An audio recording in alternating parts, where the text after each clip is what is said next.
Good day. Today is Wednesday, 19th February 2025, and we've had long explanations about what happened at the meeting in Riyadh from Russian Foreign Minister Sergei Lavrov. Donald Trump has been saying various things himself. The Europeans, for their part, continue to rage and engage in further hysterics, and President Zelensky of Ukraine has given a press conference. Now, I'm going to start with the last topic, and I'm going to do so in the context of the story that is dominating the media in Europe, in Britain especially, but also elsewhere in Europe, and to some extent also the media, the mainstream media in the United States, or perhaps, since I'm not sure how mainstream, what was once the mainstream media in the United States, I'm not sure how mainstream it really is. Shall we say the media which, during the recent election, backed Kamala Harris and the Democratic Party? Anyway, this is the story that they are all saying. They're saying that yesterday, Donald Trump made certain comments over the course of which he blamed Ukraine for the start of the war. That it was Ukraine that started the war, that it was Ukraine that was at fault, and not Russia. And there's been an outcry about this. There's been all sorts of criticisms. I've seen articles in the Western media claiming that Trump behaved as if it was Ukraine that invaded Russia, as opposed to Russia which invaded Ukraine. And after an interesting delay, which I will come back to in a short time, after an interesting delay, well, we've had a press conference from President Zelensky in which he pushes back and says that Trump is living inside his information bubble. Now, the great problem with this whole narrative, this whole exercise in alleged purported statement from Trump and refutation from the media, and, there's been all the usual people who've been going out in the media out to prove that what Trump allegedly said is untrue and wrong. And, of course, the rebuttal from Zelensky is that, in fact, Trump did not say that Ukraine started the war. Now, the comments that Trump made, the ones that have provoked all the trouble, appear to be these. They were comments that Trump was made over the course of a press conference in Mar-a-Lago in response to statements that Zelensky was unhappy about the fact that he did not participate in the talks between the Russians and the Americans in Riyadh. And I'm taking this now from the Financial Times. He said that Trump said he was very disappointed that Ukraine was upset about not having a seat at the talks. And then he went on to say, "Today I heard, oh, well, we weren't invited. Well, you've been there for 3 years. You should have never started it. You could have made a deal." Now, what Trump is saying here is not that Ukraine invaded Russia or that Russia doesn't bear responsibility or any of those sort of things. In fact, both he and American officials have repeatedly said other things. They said the contrary. What he is saying, and it's perfectly obvious if you read not just those words which I've just quoted, but if you look at the entire context of the press conference, the context of Trump's comments in the press conference. What he's saying is that the Ukrainians are now upset and angry about the fact that they were excluded from the discussions in Riyadh, but they had 3 years, and indeed time before that, themselves to reach an agreement with the Russians.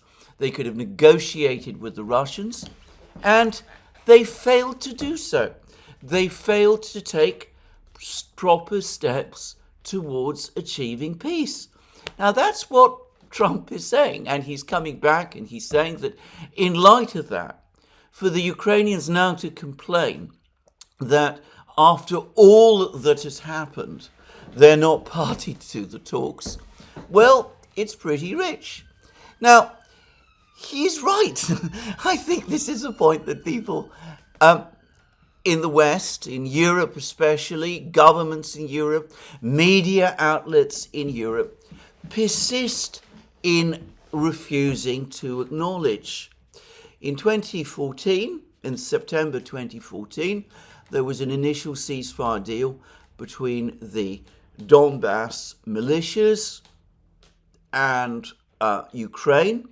This was, of course, backed by the Russian government, and I have never doubted or disputed that the Russian government was heavily involved, and of course it was instrumental in achieving that agreement. It was a limited ceasefire agreement.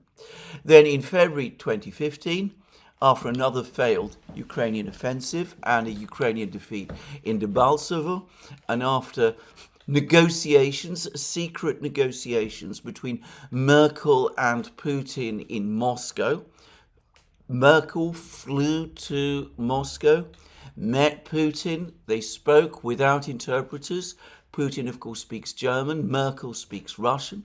They spoke without interpreters in the Kremlin. We've never been given a full, proper, or conclusive account of what they discussed with each other.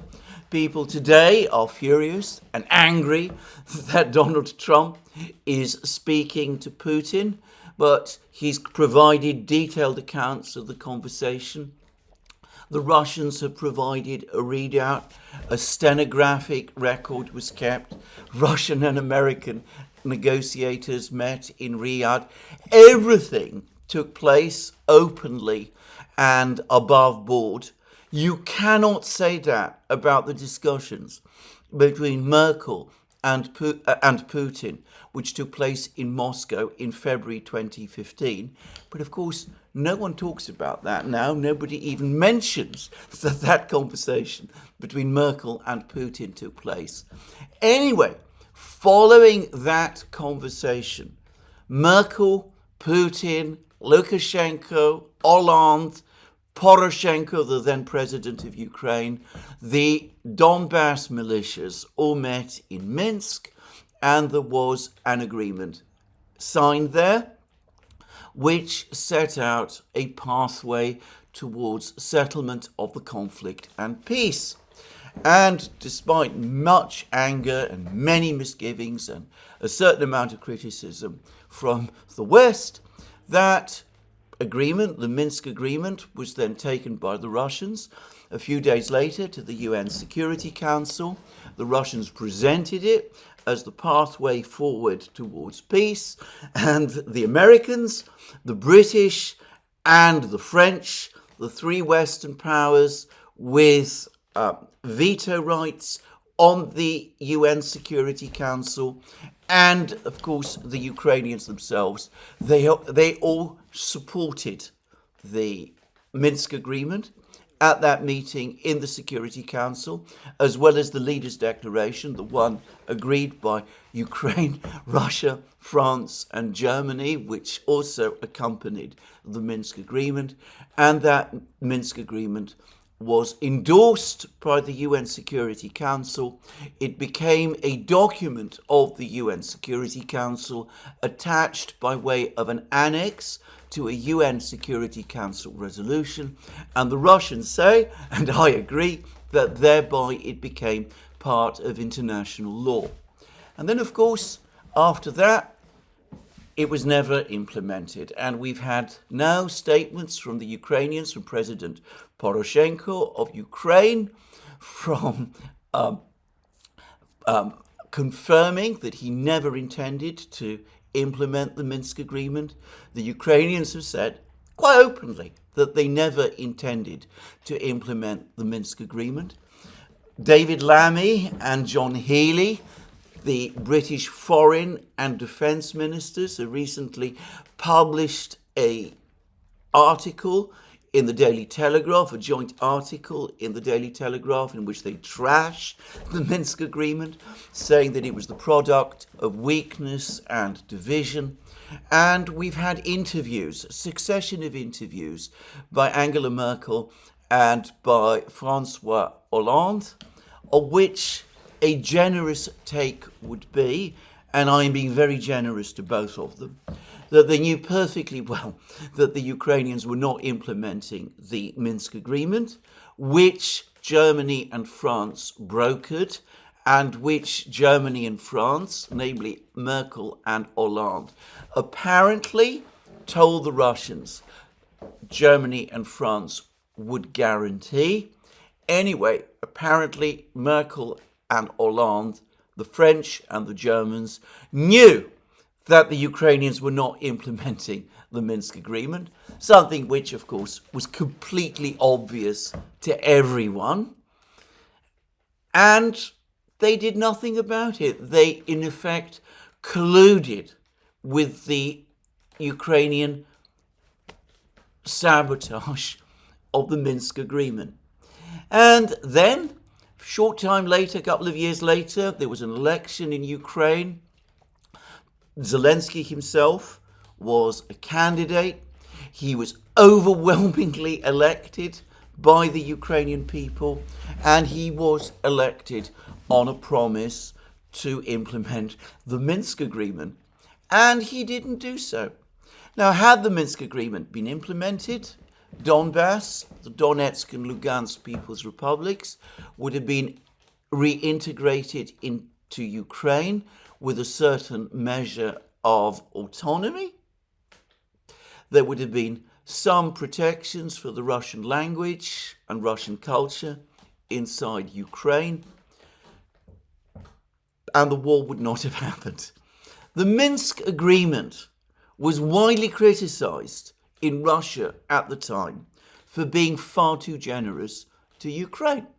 So that was an example of an opportunity for peace provided to the Ukrainians, to Zelensky himself, which was not taken forward because, of course, Zelensky was elected by the Ukrainian people to put the Minsk agreement into effect. But soon after he was elected, he carried out a 180-degree U-turn, either because he was threatened or because deep down he never intended to implement the Minsk agreement in the first place. And as I very well remember, in the run-up to the conflict, especially in a meeting that took place in Berlin just before the special military operation began, the Ukrainians made it absolutely clear, finally clear, that they would not implement the Minsk agreement. So that was two opportunities that the Ukrainians had to agree a peace. And then, of course, there was a third one, which is probably the one that Donald Trump himself has in mind, which is that after the special military operation began, Kozak, the Russian official who had been the lead negotiator in trying to get the Ukrainians to implement the Minsk agreement, telephoned Kiev on Putin's instructions, suggested to the Ukrainians that negotiations begin, and negotiations did begin. Now, I've said that there's been an astonishing degree of distortion about this whole negotiation process, and I find more examples of this today. So I read in The Guardian today, in an article that appeared supposedly to refute Trump's comments about Ukraine being responsible for starting the war. I read these comments. It says that in the days and weeks after the invasion, Ukrainian and Russian negotiators held several rounds of talks in Belarus and Turkey. However, Russia's demands were maximalist, including the partial demilitarization of Ukraine, which would have in effect crippled the country's ability to defend itself in the future. Full stop. There is no reference here. There is, in fact, a glaring omission here to the fact that in Istanbul, an actual draft agreement was initialed by both sides, with the Ukrainians making it clear, or apparently clear, at the time that they would implement it, that they would go ahead and agree to it. And when I say the Ukrainians, that includes Zelensky himself. Well, as we all know, as I've discussed in many places, has been discussed by all sorts of people, the Istanbul Agreement was not proceeded with. It fell to one side. The Guardian talks about Russian maximalist demands. The Russians, of course, say that the Minsk Agreement was based on Ukrainian proposals. I remember Ukrainian officials saying exactly that at the time to the Financial Times. But one way or another, there was a pathway towards peace in Istanbul in April 2022. And again, it was not taken. And one can blame Boris Johnson, one can blame other Western officials, but ultimately the decision was taken by Ukraine and by Zelensky himself. And then, of course, short time after that, on the 2nd of October 2022, Zelensky signed a decree in which he forbade negotiations with Russia from taking place, certainly whilst Vladimir Putin remained president of Russia. So, when Trump is saying that the Ukrainians had opportunities to make a deal, that they had years of opportunities to make a deal, the historical record shows that he is right. The fact that The Guardian, in trying to disprove what Donald Trump is saying, has to omit all reference to the Istanbul Agreement, shows that Trump is right.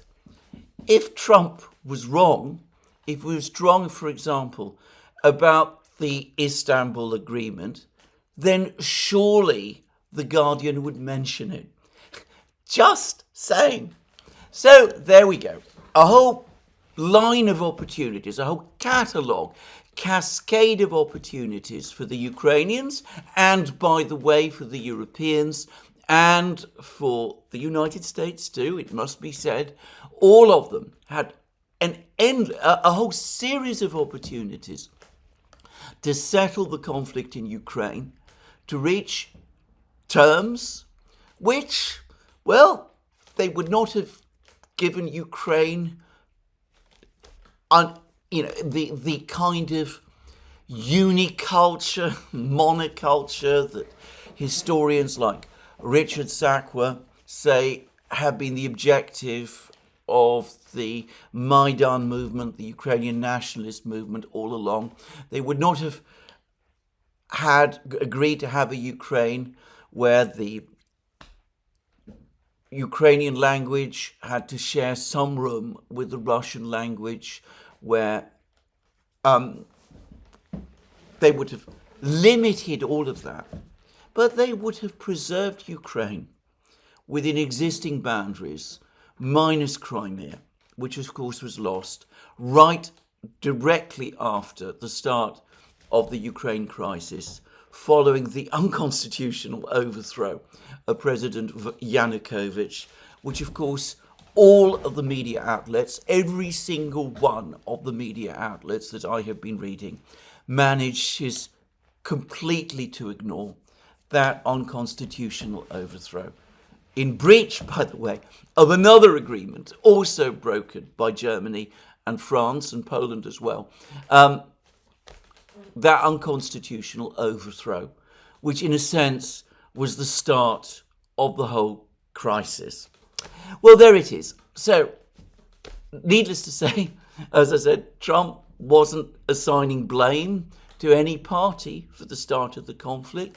He was merely pointing out that the Ukrainians are now complaining that they've been excluded from negotiations, even though they've been given ample opportunity in the past to participate and engage in negotiations, and they were given lots of opportunities to agree to deals highly favourable to themselves, and, well, they passed all those opportunities up. So, the original story that Trump blames Ukraine for starting the war, it turns out is not actually based on what he said. So then, of course, we have the media outcry, and then we have the press conference by Zelensky in which he sets out to challenge, to dispute Trump's comments. And of course, that press conference is postponed. It's supposed to happen at one particular point in time, and then it's postponed for about an hour.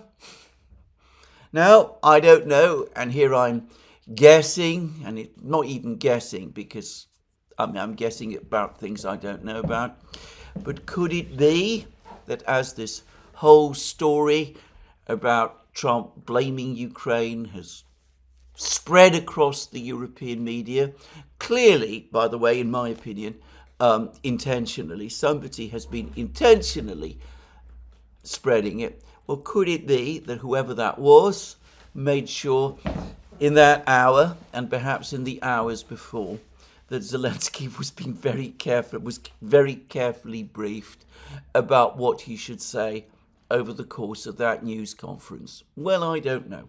But anyway, Zelensky comes along and refutes something which, of course, Trump never actually said. This is something that I've seen play out so many times over the course of the Ukrainian conflict. It's been so much of a pattern in the way in which that conflict has been framed and presented to people in the West. It's also, by the way, part of the whole construction of narratives that goes on all the time. Now, we've seen how in the United States, in the recent election that took place there in November, a majority of Americans, or at least a majority of Americans who voted, have made clear that they no longer follow these narratives. They are tired of those narratives. We see in election after election, in opinion poll after opinion poll, Reform UK, for example, is now leading in the polls in Britain. We see that more and more people in Europe are also becoming tired of these narratives and increasingly skeptical of them. But of course, some people can't give up the addiction to go on spinning them, to pretend that Trump said one thing, something which he didn't actually say, then to get it refuted by someone else, Zelensky in this case, to have all kinds of articles and editorials and commentaries. All those are going to appear within the next couple of hours, rounding on Donald Trump for saying wrong and untrue things. Well, as I said, I am tired of all of this. People in Europe are tired of all of this. People in the United States have shown through the way they vote that they are tired of all of this. But it seems that some people simply can't kick the habit. Anyway, in the meantime, even as all of these false stories, these myths get manufactured and peddled, even as that happens, the real business of negotiation goes on. And we've had a whole series of very, very detailed statements now from the Russians, to be specific, from Foreign Minister Lavrov, about what happened in the negotiations in Riyadh. And we've had very similar comments from the Americans and including from Trump himself. And the comments complement what the Russians are saying. And they give us a fairly clear picture of what was actually discussed and what was actually agreed in Riyadh.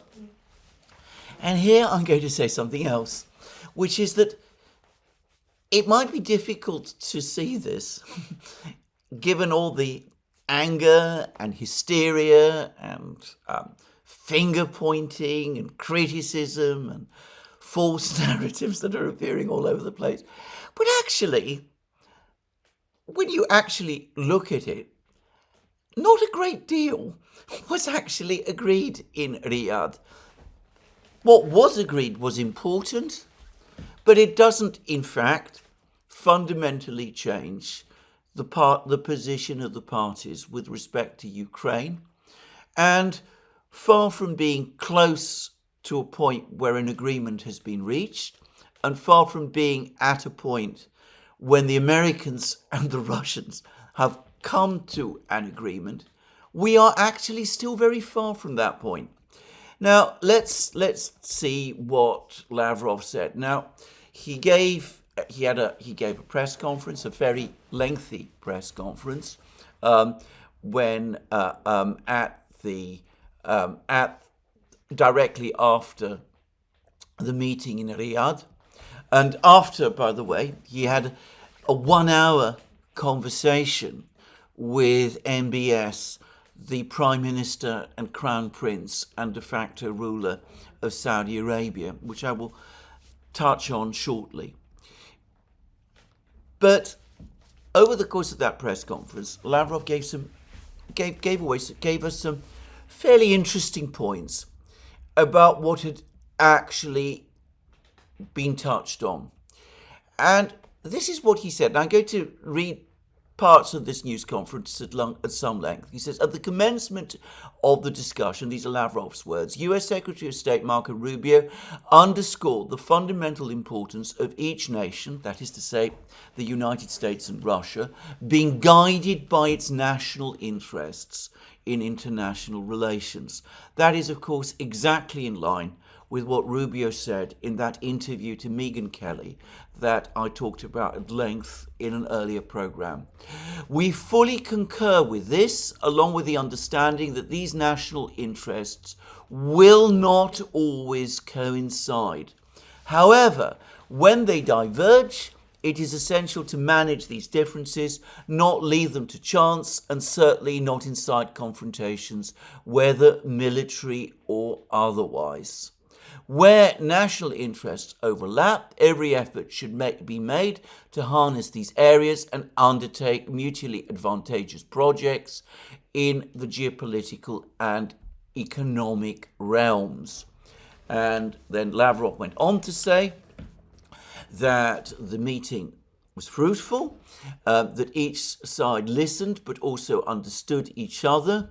I am confident that the American side has gained a clearer understanding of our position, which we reiterated in detail, drawing on numerous statements by President Putin and supported by specific examples. Probably, I'm sure, that Lavrov gave the long account of the whole tangled story of the negotiations between Russia and Ukraine and Russia and the Europeans, which I briefly touched on already in this program. And then Lavrov says that the first big step that the two countries agreed was to sort out the issues of their diplomatic missions in their respective countries. He also talked about how both of their diplomatic missions needed to be provided with proper banking facilities, which had been withdrawn. And that, by the way, appears to have been the one point of actual agreement, the main point maybe of actual agreement between the Russians and the Americans. And then Lavrov went on to say this: "We have agreed that a process for Ukrainian settlement will be initiated shortly. The American side will inform us of who will represent Washington in this endeavor. Upon learning this name and position of the designated representative, as President Putin advised President Trump, we will immediately appoint our participant in this process." In a broad conceptual sense, as the processes related to solving the crisis in Ukraine advance, we will concurrently establish conditions for our cooperation to resume in full and expand across various domains. This is of considerable interest. There is considerable interest which we share in resuming consultations on geopolitical issues, including various conflicts in different regions where both the United States and Russia have vested interests. A strong interest has been expressed in removing artificial barriers to the development of mutually advantageous economic cooperation. Head of the Russian Direct Investment Fund, Kirill Dmitriev, participated in the discussion of the economic facets of our meeting. He outlined certain issues that could be resolved swiftly to the benefit of both Russia and the United States. And I'm going to make a guess that those relate mostly to energy questions, but I will return to that later. And then Lavrov said this, and it is absolutely crucial that people take note of this, because it is, in fact, in some respects, the most important single sentence in the entire press conference. Reaching an understanding on certain issues does not necessarily imply convergence of positions.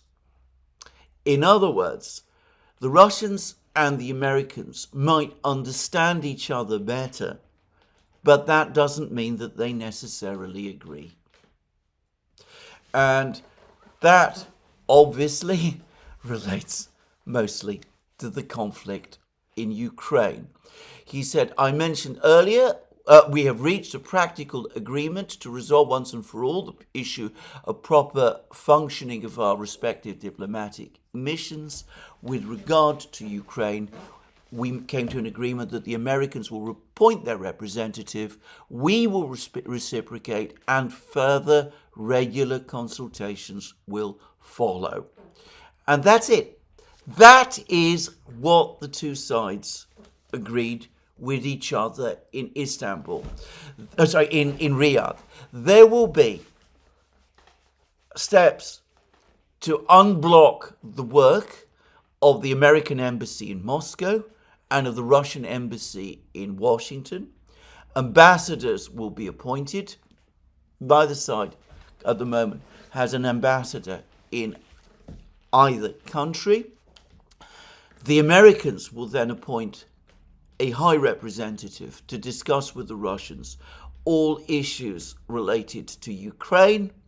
And once the Russians know who that is, they will appoint a person of their own to act as their representative in discussions with the Americans.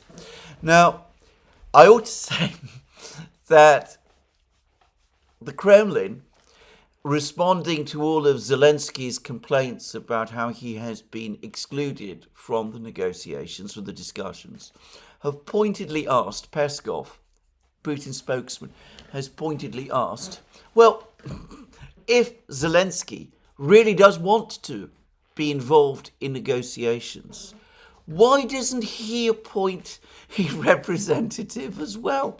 The Americans are going to appoint one. The Russians are going to appoint one. Surely, if the Ukrainians do want to participate, they should appoint one also. Anyway, we'll see what Zelensky does about that. Bear in mind that his decree says according to him, this is his interpretation of the decree. It's not my interpretation, by the way.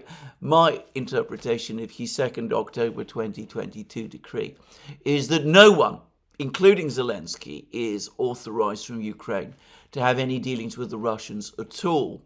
But Zelensky's interpretation is that he can conduct negotiations, but no one else in Ukraine can.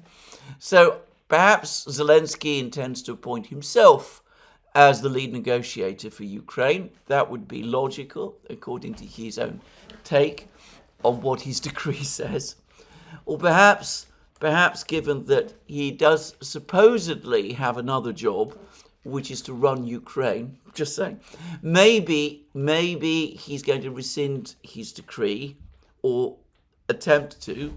The Russians, of course, have questioned whether he is competent, whether he has the constitutional authority to rescind his decree. Never mind, we won't get focused on that. But maybe Zelensky will rescind his decree and finally appoint a representative to negotiate with the Americans and the Russians, to deal with the Americans and the Russians in the future negotiations. Or maybe Zelensky will just ignore his decree, pretend that it isn't there, and appoint a representative anyway, causing further doubts, both in Moscow and perhaps even in Washington, as to the fitness of any negotiation in which Ukraine itself is involved. I'm not going to get drawn into a lengthy discussion about this. Peskov, of course, was just being mischievous. But anyway, you could argue that all of these complaints from Zelensky about the way he's been excluded almost invite that question. Anyway, Lavrov had more to say. There's a story circulating that a 3-point plan has been presented to by the Americans, whereby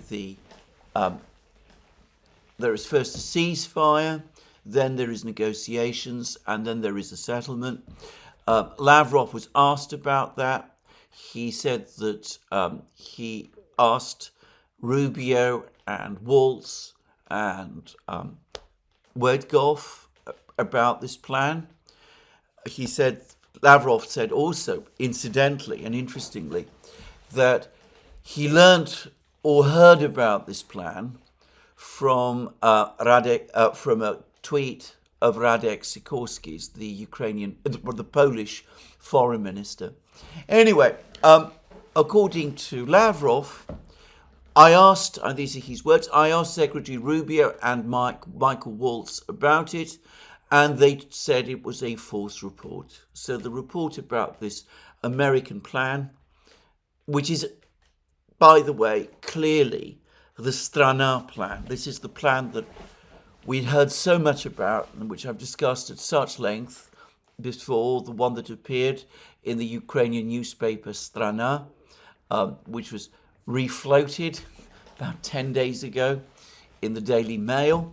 The plan which I said had no possibility of acceptance by the Russians. The plan which I said I thought probably originated from some of Zelensky's opponents in Kiev rather than from the Americans. Anyway, according to Lavrov, and I think we can accept this, the Americans have told the Russians that they have nothing to do with this plan. And I believe that is true. So there it is.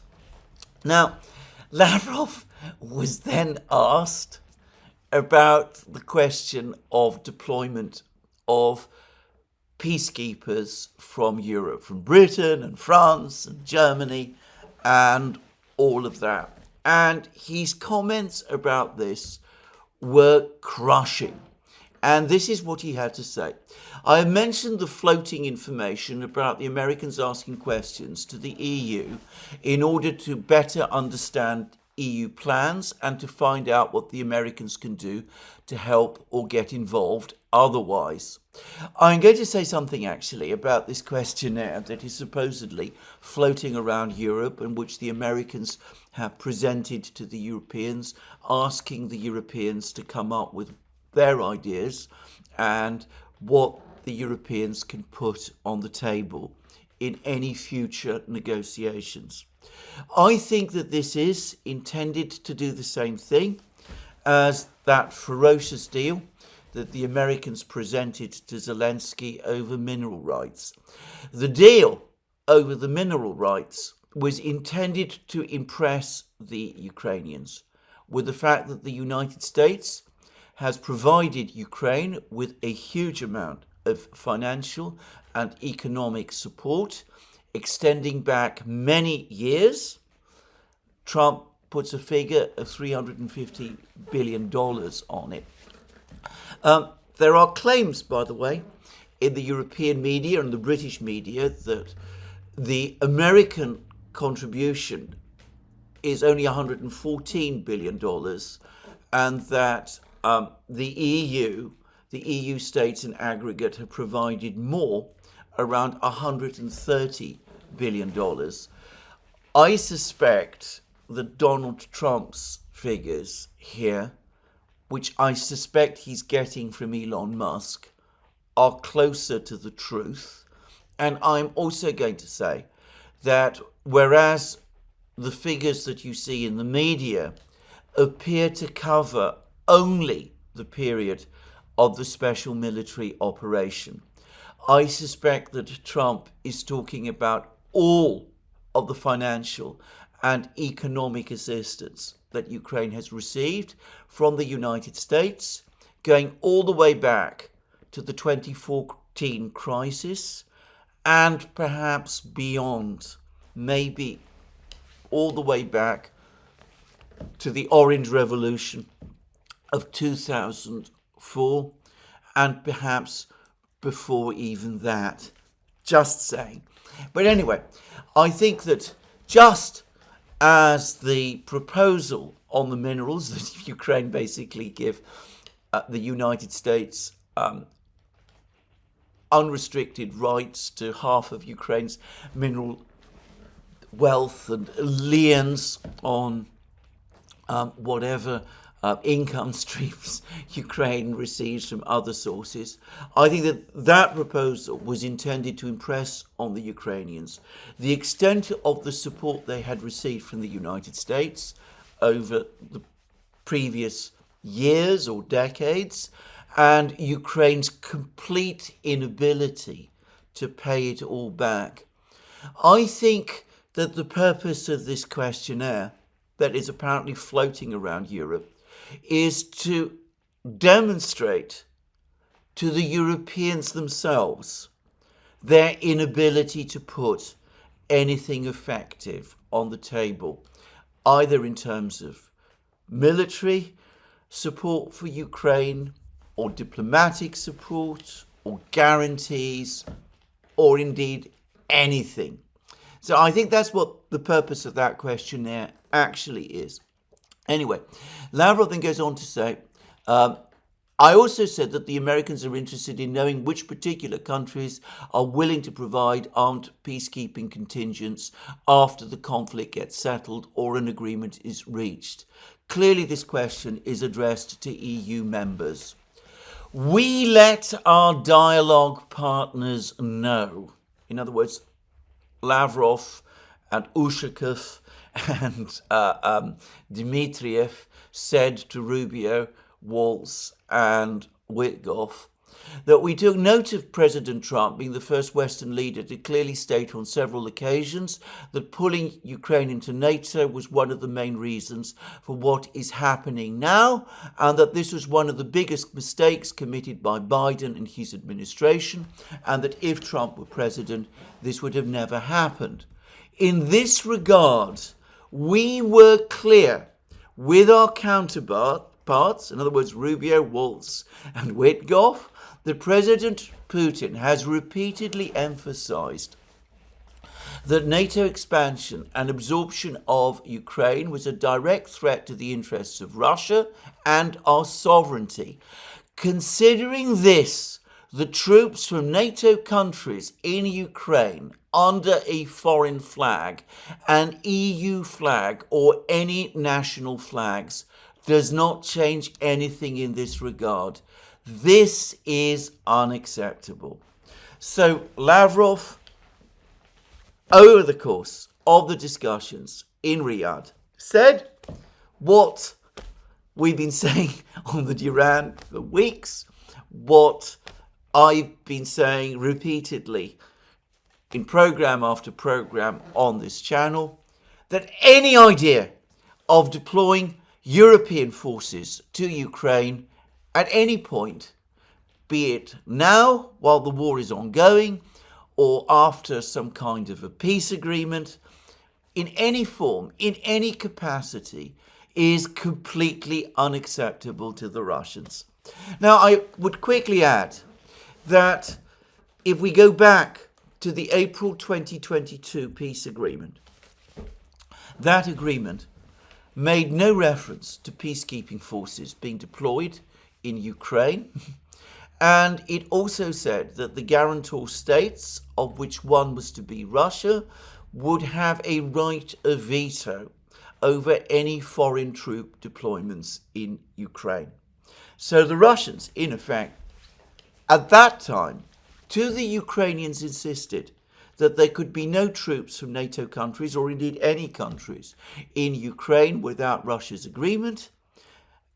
I cannot imagine that the Russians, having insisted upon and apparently won that point in April 2022, when Ukraine's position was much stronger than it is today, would go back on that and concede it now, when Russia is on the brink of a military victory.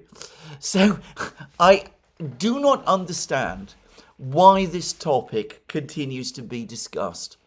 Now, I think the Americans, by the way, understand this perfectly well.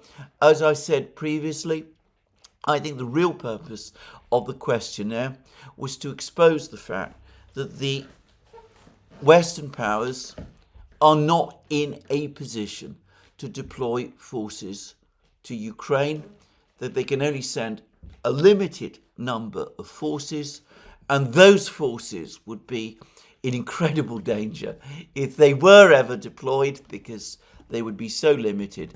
And as even Keir Starmer has now grudgingly admitted, they cannot be sent, in effect, without an American guarantee.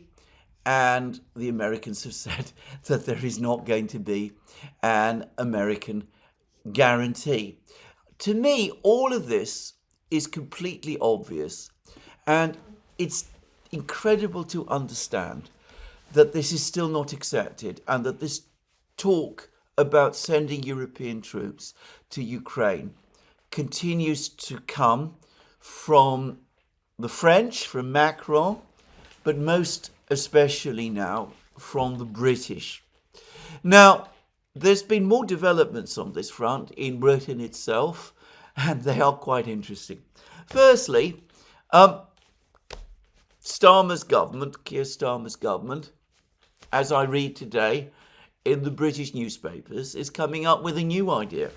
They are starting to understand that actually deploying British troops to the territory of Ukraine might be dangerous and might not be practical. So they're coming up with a new harebrained suggestion, which is that the skies over Ukraine should be patrolled by the Royal Air Force instead. That British Typhoon jets based in Poland should be flying over Ukraine. This would be apparently either an alternative to British troop deployments, or it would be in support of limited British troop deployments. Let me say again that this is an utterly crazy idea. Now, if we go back to many, many points in the war. The Russians have repeatedly said that if Western fighter jets, if Western military aircraft start operating over Ukrainian skies, they will be treated as hostile forces and the Russians will shoot them down. They've said that in the past, they said this during the conflict, and I have no doubt at all that the Russians would follow through with that. The Russians have gone further. They have also made it fairly clear that if that were to happen, they would consider the bases in whatever NATO country those fighters, those Western fighters, were based at. They would consider those bases to be legitimate military targets. They made that same point when there were proposals for the F-16s that Ukraine was being supplied with, when there were the proposals that those F-16s operate from bases in Romania and Poland. So, what Starmer is actually proposing, and this idea clearly comes from him, is a way of involving the Americans again. He wants to base British fighter jets in Poland, have them patrol over Ukraine. He perhaps expects that the Russians will indeed try to shoot those fighter jets down. He also obviously knows, or presumably has been briefed, about the Russian threats, in that case, to attack the bases in Poland. And of course, he will then argue, if that happens, that because the bases are located in Poland and because Poland is a NATO country, that attack comes under the provisions of Article 5 of the Washington Treaty, and that the United States is obliged to respond. This is clearly, or at least this is obviously to me, what this is all about. The Americans are bound to push back on this. They're going to say no. And the Russians, of course, are also going to say no. The idea that the Russians would agree to overflights over Ukraine by British aircraft, British fighter jets, the fighter jets of a NATO country as part of some peace agreement, is bonkers. Now, there are statements from a British military official. He's not identified, but it's all over the media today. It could even be John Healey, a British Defence Secretary, but it might, of course, quite plausibly be someone else. Anyway, this person is apparently briefing the media that we shouldn't take Lavrov's words seriously. We should really ignore them, because these are just the first comments that the Russians have made at the outset of a first discussion with the Americans.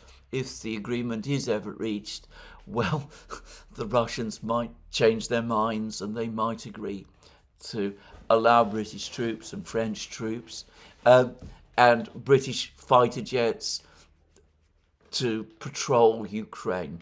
Well, anything, as they say, is possible. Shrimps might squeal or something of that kind. I mean, I don't know. But I have to say, this seems to me utterly delusional, absolutely bizarre, and completely ridiculous. And if the British really think that, if Keir Starmer really believes that, then, frankly, he has taken leave of his senses. That is all I can say. Anyway, there we go. So, the Russians have again categorically rejected the deployment of peacekeepers in Ukraine. Now, it's not just Lavrov who has said this, by the way. The other Russian officials have also come forward to say this. And Peskov, Putin's spokesman, has said this also. He has said specifically that Lavrov has rejected the idea of Western peacekeepers in Ukraine, and that is the final word on the matter. Yesterday, Foreign Minister Lavrov clearly and absolutely outlined our position on this matter exhaustively and simply. And those were the words that Peskov used today. Now, I ought to say that there is considerable alarm in the British military, this is my own impression, about these crazy proposals from the British government to deploy British troops to Ukraine. And I discussed yesterday an article by Dr. Jack Watling in the Daily Telegraph discussing the absolutely dreadful state of the British Armed Forces. Well, there's been another article today in the Daily Telegraph by Robert Clark, who goes into this in even more detail. He says how completely absurd this whole idea was. Not so much absurd, how extremely dangerous this whole idea for Britain is. Starmer, and this is from Robert Clark, and it's as I said in the Daily Telegraph, actually it was yesterday, but you can find it today. Starmer is happy to send British troops into harm's way, but he won't fund them properly. And then he goes over many of the same points that Dr. Watling mentioned in a previous article. The idea of deploying a peacekeeping force to Ukraine is indeed noble and maybe necessary, and British soldiers are as good as any in the world. But there are now fewer than 75,000 of them. The numbers simply do not add up. Ukraine would require in excess of 100,000 troops if the peacekeeping force is to provide some form of safety against Russia. Just a casual glance at the demilitarized zone on the Korean Peninsula and how many forces are still tied down there demonstrates the numbers required for such a mission. The United Kingdom could feasibly deploy at most a brigade between 3,000 to 5,000 troops and a corps level headquarters, which would probably be needed for between 24 to 36 months. This would strain the army immensely given current commitments and record high levels of non-deployable troops. Half of Europe has already declared itself out of the fight before talks have even properly begun. We saw that in the chaotic collapse of the Paris summit that I discussed yesterday. And then Clark says, providing an excellent illustration of just how stupid, that's his word, not mine, all the posturing talk of a European army was. A lot more troops will need to come from somewhere. We shouldn't send ours to stand alone. And then he goes on, another reality that needs facing up to is the state of the army. The situation facing our forces is nothing short of bleak.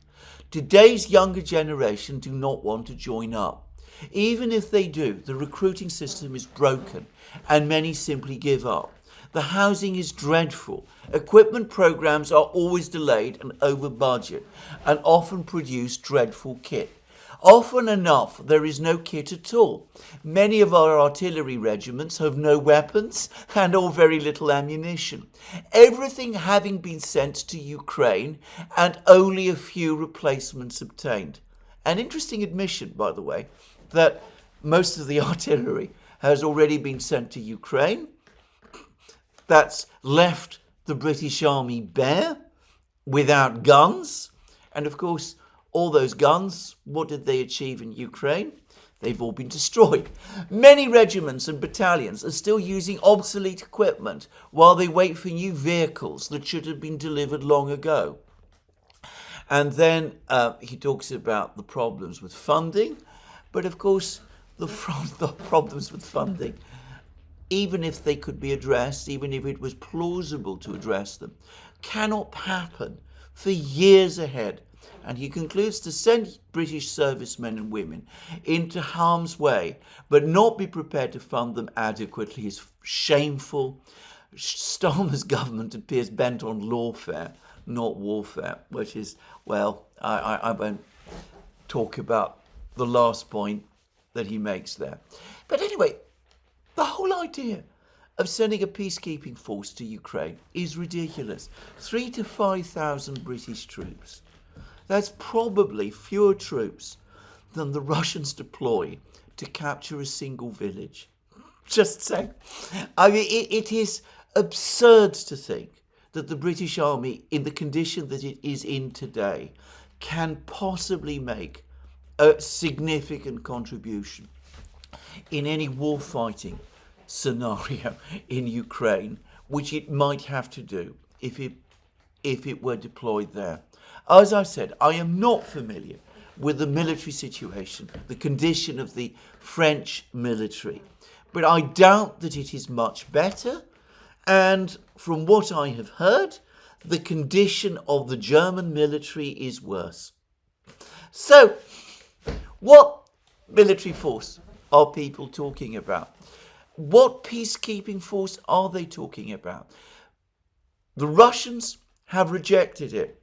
Lavrov said this to Rubio, Waltz, and Witkoff. The Americans are not going to send troops. They're not going to backstop any forces. The whole idea is absurd. Now, some Europeans who pretend to go along with some of this rhetoric probably understand the truth. There was an astonishing demonstration of contempt for the whole Paris summit idea yesterday from the Italian Prime Minister Giorgia Meloni. Now, it is widely known that she absolutely loathes French President Emmanuel Macron.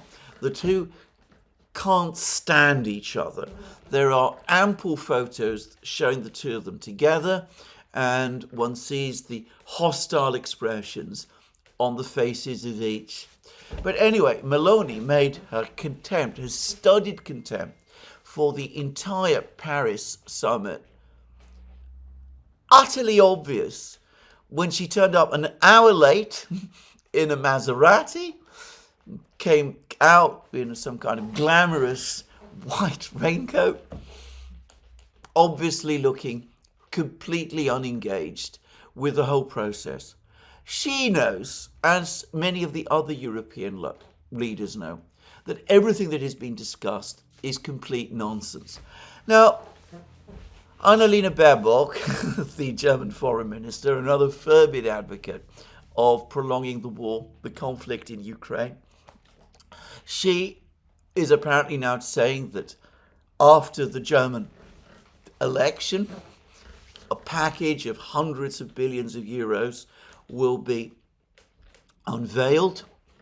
It's unclear whether this is a project, a fund for Ukraine to arm or rearm Ukraine, or whether this is intended to provide the framework for creating a European army. It's quite obvious that this can only be done by floating Eurobonds. Of course, the Germans have up to now been fiercely opposed to that idea. Friedrich Merz has spoken out staunchly against it. Of course, if he's elected Chancellor, who knows, he might go along with that idea as well.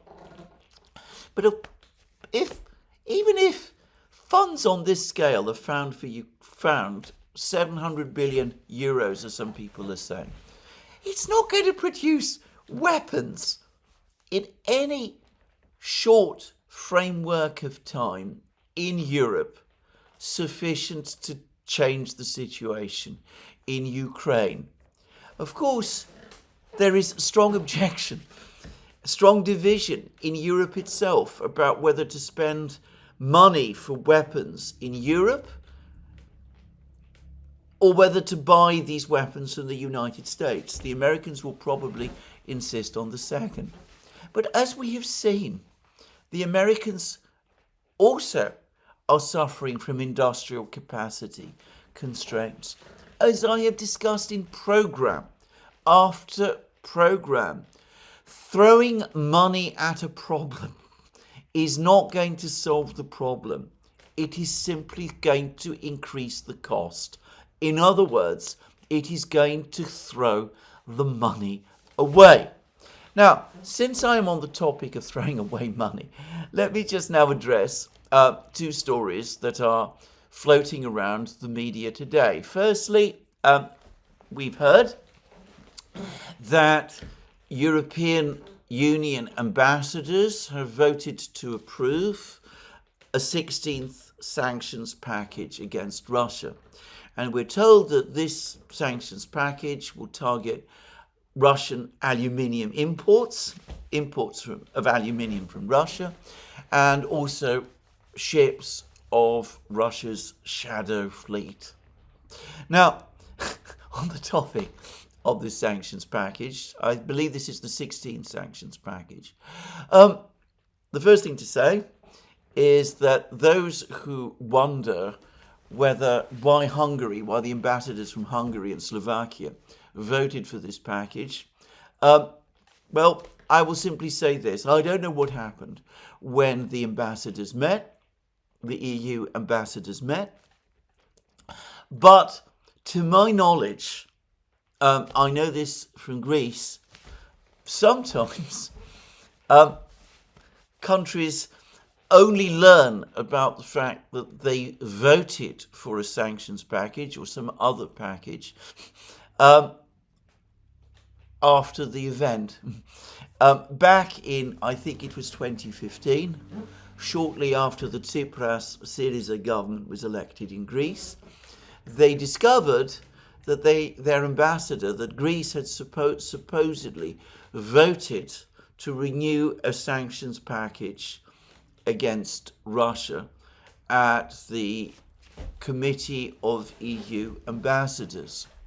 Now, Tsipras, who was in those days still pretending to be some radical dissident, and his officials were bewildered by this because they'd given no such instructions to the Greek ambassador to vote in that way. And they asked how, in light of that, such a vote could have happened. And the immediate response was that they learnt that they were then under investigation by various European intelligence agencies after they asked that question to find out whether they had some connection to the Kremlin, following which they immediately backed down. To my knowledge, and I say this with not just on the basis of that incident, to my knowledge, there have been votes at this committee when countries that didn't vote for a particular resolution found out afterwards that they were recorded as having done so. Now, that, as I said, is based on my own knowledge. I'm not obviously a participant at this committee meeting, but I've heard it from a number of sources and I believe it to be true. But of course, I don't know what the Hungarians and the Slovaks and others might have done. Suffice to say that this package will have to be presented to the European Council, which is due to meet at the end of this month, and it is there that Orban and Fico will have to make a decision. But all of this is, of course, happening. The European Union is pushing ahead with another sanctions package, even as the Americans and the Russians are talking about finding a route towards the United States lifting sanctions. This is made absolutely clear from the discussions in Riyadh. Lavrov, as we've just seen, says that Kirill Dmitriev told the Americans that about where the areas where American investment in Russia would be helpful, what those areas might be. And the Americans apparently were very interested, and Rubio came out of that meeting and said that the United States had huge opportunities in the future for all kinds of investments in Russia, and that there were huge opportunities for economic and commercial development between the two countries. Now, all of this, as I said, with the European Union taking the opposite stance. And the Europeans are now saying, apparently, that even if the Americans lift their own sanctions, if the Americans start trading with the Russians again without sanctions, well, the European sanctions could remain in place. This is ridiculous. This is completely absurd. Firstly, if such a thing were to happen, then all those companies across Europe which saw the Americans investing in Russia, making big profits there, companies, by the way, like Visa and MasterCard, which apparently are keen to get back into Russia, but also, who knows, American oil companies and gas production companies and all sorts of companies, well, they're going to ask, why should they be penalized when the Americans are being rewarded? And I've just been reading a long article in the Financial Times about the crisis in the German economy, and it reads, German manufacturing job losses deepen fears over industrial decline. Voters go to the polls this weekend as political parties seek remedies for economic heartland's woes. And that was published yesterday, and it goes into all sorts of details about the continued processes of deindustrialization in Germany. And supposedly Germany and all the other European countries, the German industries, German businesses, are supposed to continue to go bust, even whilst the Americans return to Russia and start making big profits there. This is surreal. And on top of that, it's not going to happen anyway, because if one knows about the structure of European sanctions packages, they're not indefinite. They have to be renewed every 6 months or every year, each package. There's a vote that has to take place, or which nominally takes place on the European Council, in which the various countries have to agree or have to accept that the package just gets rolled over for another 6 months or a year. One can very easily see what will start to happen if the Americans lift sanctions. Countries that are losing out on the sanctions, European countries, Hungary and Slovakia, again, spring instantly to mind. Knowing that the Americans have lifted sanctions, what are they going to start doing? Whenever each sanctions package comes up for renewal, they will vote against renewing it. They will veto its renewal. So the European Union coming along and saying, well, we're going to go on renewing the sanctions indefinitely. We're going to keep the sanctions on Russia indefinitely. They are talking nonsense. But we have more nonsense. And this is a report which appears in Bloomberg about how the G7 countries are going to tighten the oil price cap. $60 a barrel at the moment for Russian oil that gets transported on ships. Otherwise, it doesn't get insurance in London, because that's what that is all about. And apparently that price cap, supposedly there's a draft circulating within the G7 to lower the price cap. The price cap, of course, has proved completely ineffective. The Chinese have ignored it. The Indians have ignored it. Russian oil has traded around the world at basically at market prices after a brief period of a couple of weeks and months when the oil price cap was imposed, when the Russians had to give discounts.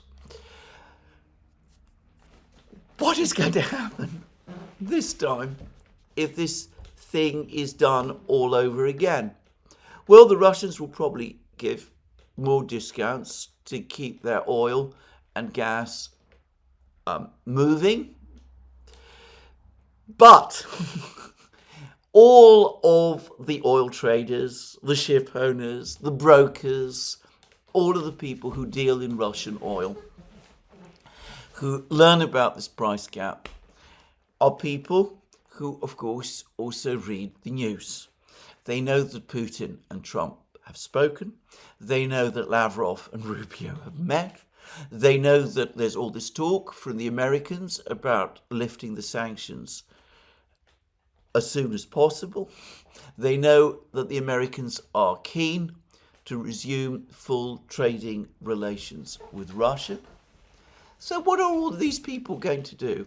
I've already described them in previous programs, and may I just repeat again that in the past, not recently, but in the past, I've had direct dealings with people in the Greek shipping industry, for example, and I know what exceptionally tough individuals we are talking about.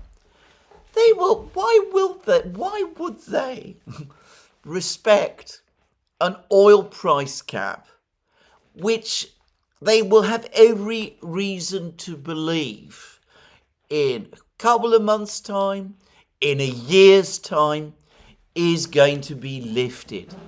They will continue to trade in Russian oil. They will do all kinds of things with prices. They will probably take Russian discounts, take Russian insurance, which will be, of course, cheaper than the insurance they might have got from Lloyd's.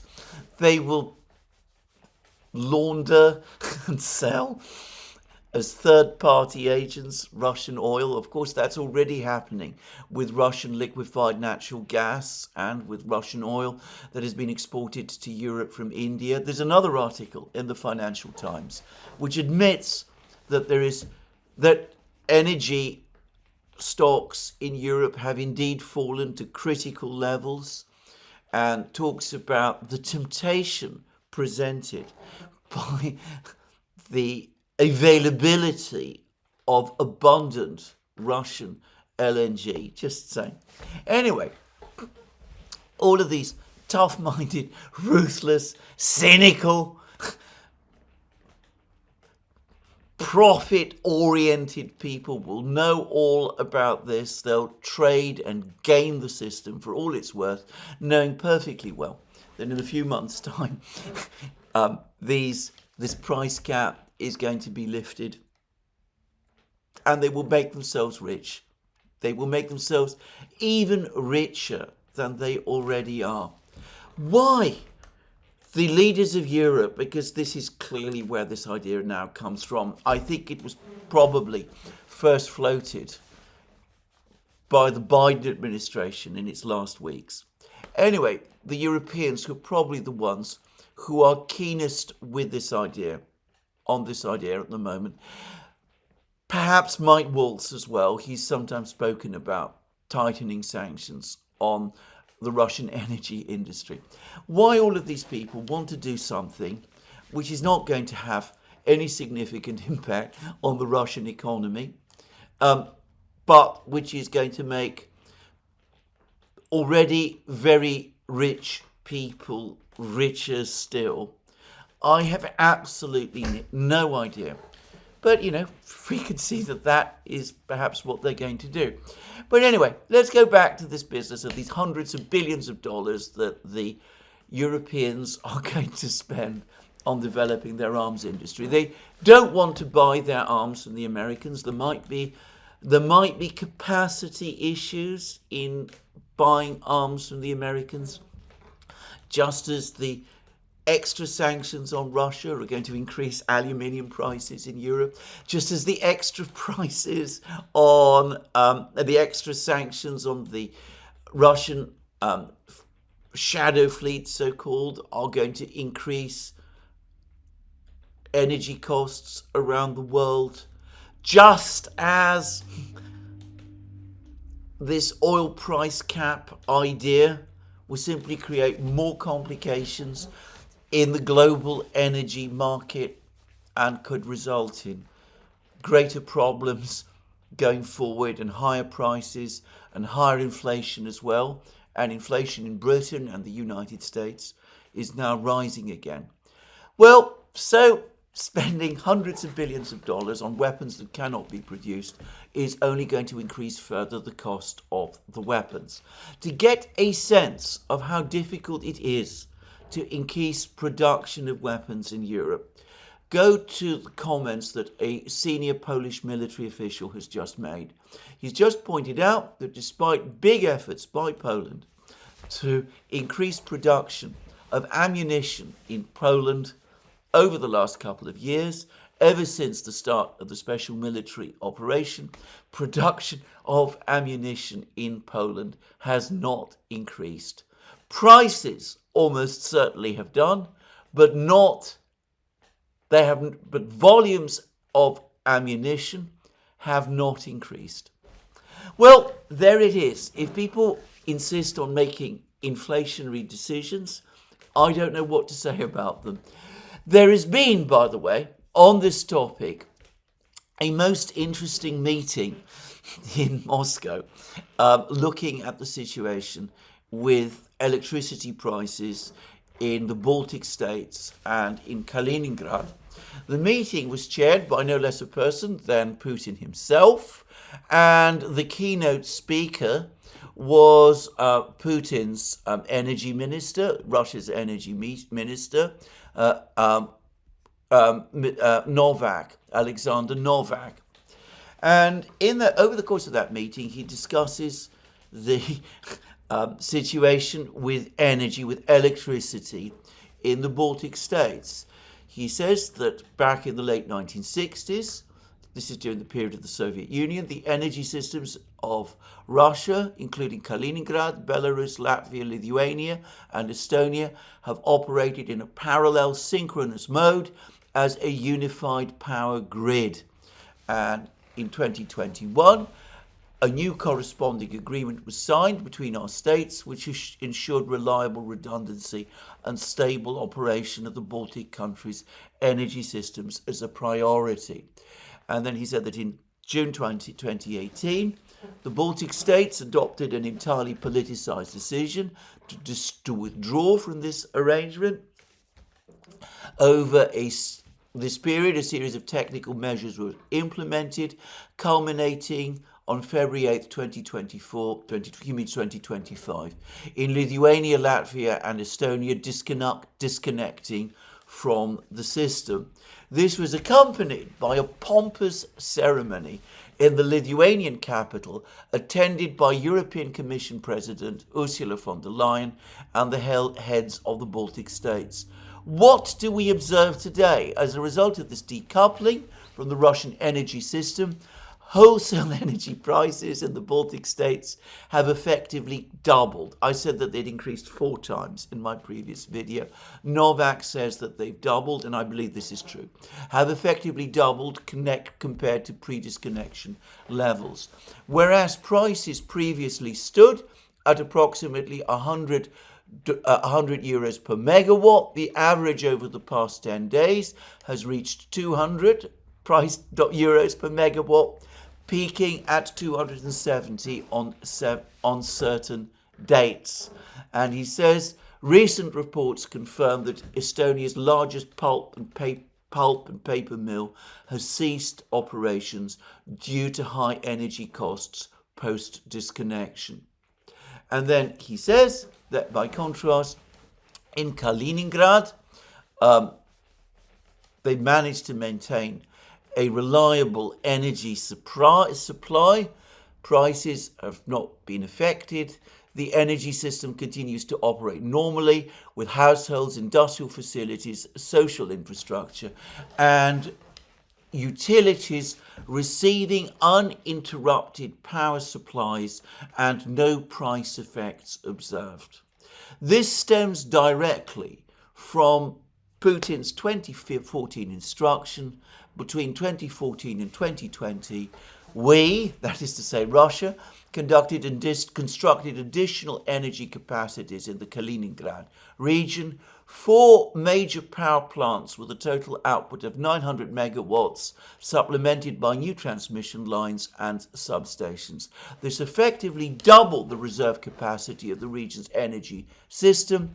The measures not only guarantee a reliable current supply to industrial and social infrastructure, but also create a foundation for Kaliningrad region's future social and economic development. Now, why have I quoted all of this? Because here we see the contrast between industrial planning systems in the Eurasian world, not just Russia. China takes this, of course, to a completely different level again. But industrial planning systems in the Eurasian world and in the European Union. The European Union decides in 2018, the Baltic states decide in 2018 that they're going to disconnect from the Russian energy system. Do they prepare for it? Do they prepare for it properly? No, they don't. The result is that when they do, prices double.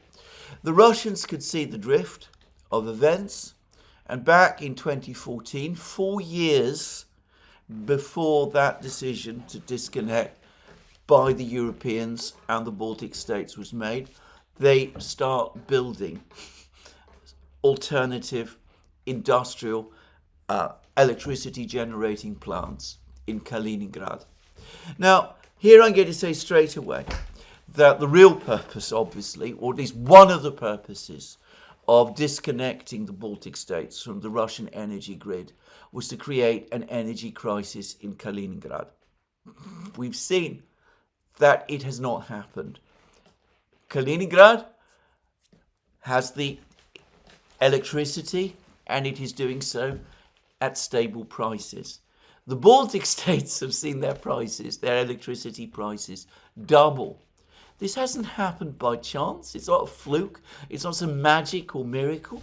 It's because for 10 years ago, the Russians could see where this was going, and they took the decisions.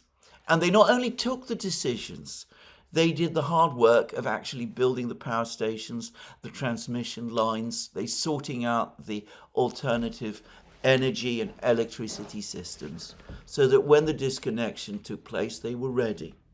The Europeans 7 years ago, made that decision to disconnect from the Russian energy system. They made that decision. But they didn't prepare for it, and they were not ready, with the result that electricity prices have doubled. Now, given that this is the record in industrial planning in Europe, and can I just say, once upon a time, not so long ago, European countries would have known how to plan and prepare for these sort of eventualities, especially when they are making the decisions themselves. But given this level of abysmal industrial planning and incompetent preparation, how does one expect them to turn around now and build massive armaments industries when after 3 years the Poles are admitting that they can't increase ammunition production? It is not going to happen. The Americans know it. The Russians know it. The Europeans are in denial about it. Changing the picture would require a fundamental reform of their entire system of industrial management and organization, not just in individual countries, but across Europe, and of that there is no sign. Now, all of this hysteria, the media manipulation, the information manipulation that I discussed at the start of this program, this chaotic decision-making process that we see in Europe, the fantasies about sending European forces to Ukraine. What is it all for? It is to prolong, in order to try to prolong a war in Ukraine, which everybody knows is already lost. What is the objective that is being achieved here? Well, I've discussed in program after program how the real purpose is to try to keep the Americans in Europe. But put that aside, is this really a logical thing to do? To try to prolong a war through lies and deception and false stories, through claims of peacekeeping forces that can't be materialized, and increases in defense spending which will never happen. Is this really a worthy objective to keep prolonging a war that is lost and to do all of these things? I would have thought not. Europe, once a shining example of government and policy, the Europe of Louis XIV and Napoleon, of Metternich and Bismarck, of Castlereagh and Canning, of Churchill and de Gaulle, this Europe has ended in this way. Well, I can't find words to describe it, and basically I'm now out of time. Tomorrow in my program, I will return to military developments in Ukraine, where, as I said previously, the Russian advance is accelerating, but this is where I'm going to stop. More from me soon. Oh, well, obviously tomorrow. Let me remind you again, you can find all our programs on our various platforms, Locals, Rumble and X. You can support our work via Patreon and Subscribestar, and by going to our shop, links under this video. Last but not least, please remember to tick the like button and check your subscription to this channel. That's me for today. More from me soon. Have a very good day.